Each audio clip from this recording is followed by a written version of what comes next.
Offenders escaped from state custody in New Orleans, and the subsequent response from the state has experts questioning whether officials acted in the best interests of public safety. As David Jones reports, the state only released the escapee's age and has been tight-lipped since his recapture last night. The public has a right to know, under the law, who has escaped from custody, and particularly if they are a violent offender. It wasn't 17-year-old Curtis Tasson's first time escaping from state custody. In fact, it was Tasson's third escape in as many years.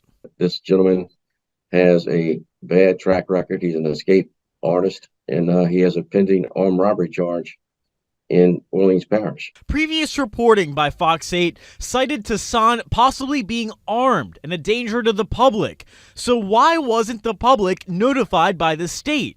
The Office of Juvenile Justice, or OJJ, only said, quote, "The single escapee is a 17-year-old male from New Orleans." It's dangerous when you're just coming out of your door and getting into your car. So that means someone's not doing their job.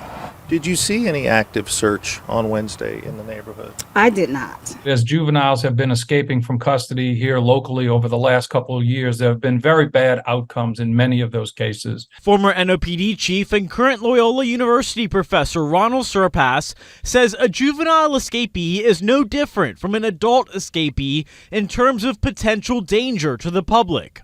So the city of New Orleans, the mayor, the state of Louisiana, the governor, are the elected leaders of those branches of government who are responsible for overseeing this young man, it's very likely.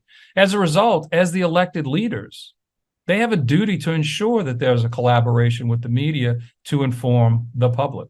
Since the early 90s, the Louisiana Children's Code has governed the arrest, prosecution, and adjudication of juvenile offenders in the state. Article 412 of that code has a provision that applies to escapes. Quote, "Law enforcement agencies are hereby authorized to release to the public the child's name, age, physical description, and photograph."